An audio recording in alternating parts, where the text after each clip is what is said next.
O que era desde o princípio, o que ouvimos, o que vimos com os nossos olhos, o que contemplamos e as nossas mãos apalparam, isto proclamamos a respeito da palavra da vida. A vida se manifestou. Nós a vimos e dela testemunhamos, e proclamamos a vocês a vida eterna, que estava com o Pai e nos foi manifestada. Nós lhes proclamamos o que vimos e ouvimos, para que vocês também tenham comunhão conosco. Nossa comunhão é com o Pai e com seu Filho Jesus Cristo. Escrevemos estas coisas para que a nossa alegria seja completa. Esta é a mensagem que dele ouvimos e transmitimos a vocês. Deus é luz. Nele não há treva alguma. Se afirmarmos que temos comunhão com ele, mas andamos nas trevas, mentimos e não praticamos a verdade. Se, porém, andamos na luz, como ele está na luz, temos comunhão uns com os outros, e o sangue de Jesus, seu Filho, nos purifica de todo pecado. Se afirmarmos que estamos sem pecado, enganamo-nos a nós mesmos, e a verdade não está em nós. Se confessarmos os nossos pecados, ele é fiel e justo para perdoar os nossos pecados e nos purificar de toda injustiça. Se afirmarmos que não temos cometido pecado, fazemos de Deus um mentiroso, e a sua palavra não está em nós. Capítulo 2. Meus filhinhos, escrevo-lhes estas coisas para que vocês não pequem. Se, porém, alguém pecar, temos um intercessor junto ao Pai, Jesus Cristo, o justo. Ele é a propiciação pelos nossos pecados, e não somente pelos nossos, mas também pelos pecados de todo o mundo. Sabemos que o conhecemos se obedecemos aos seus mandamentos. Aquele que diz, eu o conheço, mas não obedece aos seus mandamentos, é mentiroso, e a verdade não está nele. Mas se alguém obedece à sua palavra, nele verdadeiramente o amor de Deus está aperfeiçoado. Desta forma sabemos que estamos nele. Aquele que afirma que permanece nele deve andar como ele andou.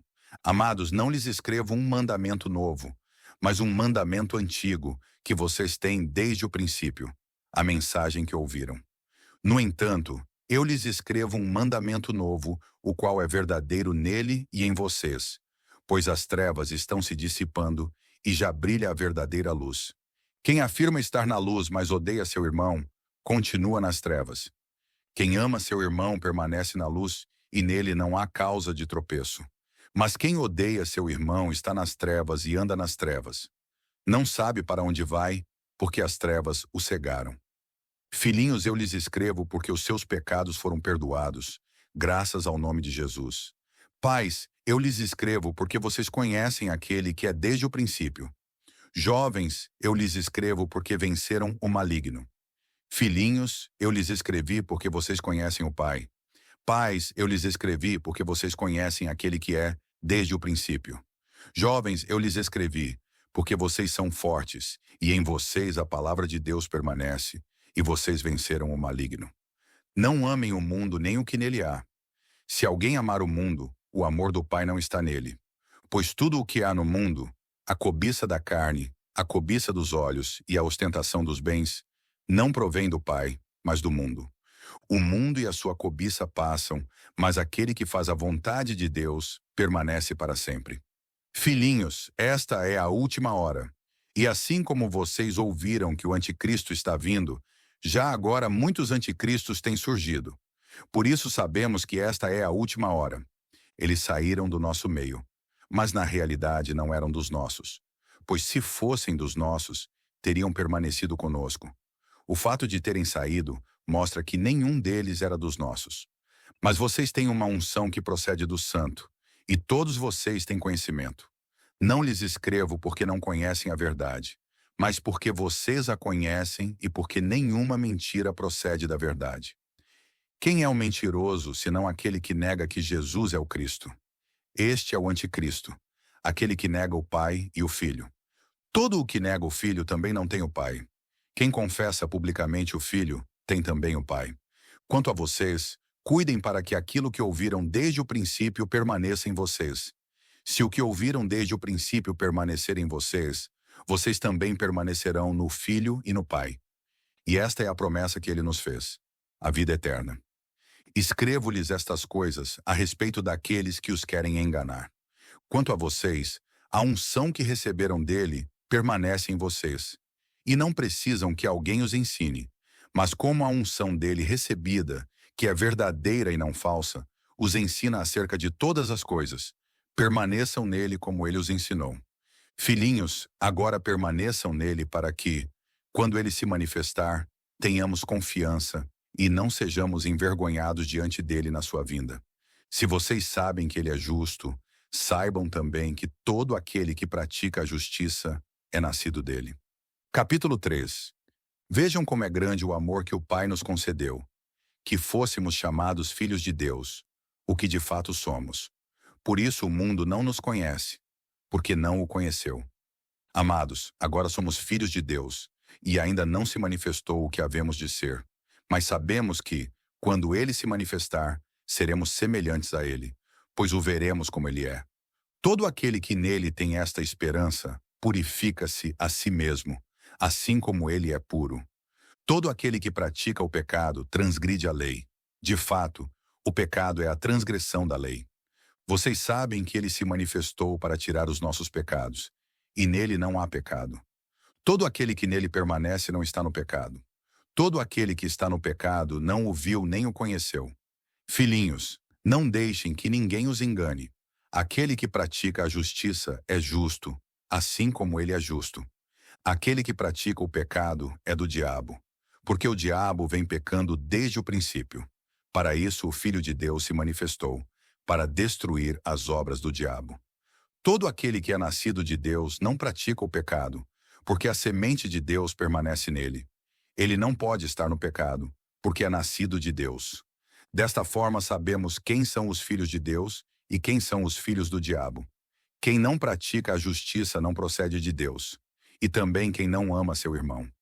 Esta é a mensagem que vocês ouviram desde o princípio, que nos amemos uns aos outros. Não sejamos como Caim, que pertencia ao maligno e matou seu irmão. E por que o matou? Porque suas obras eram más e as de seu irmão eram justas. Meus irmãos, não se admirem se o mundo os odeia. Sabemos que já passamos da morte para a vida porque amamos nossos irmãos. Quem não ama permanece na morte. Quem odeia seu irmão é assassino, e vocês sabem que nenhum assassino tem vida eterna em si mesmo. Nisto conhecemos o que é o amor. Jesus Cristo deu a sua vida por nós, e devemos dar a nossa vida por nossos irmãos. Se alguém tiver recursos materiais e vendo seu irmão em necessidade, não se compadecer dele, como pode permanecer nele o amor de Deus?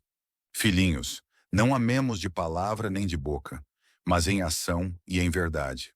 Assim saberemos que somos da verdade, e tranquilizaremos o nosso coração diante dele, quando o nosso coração nos condenar.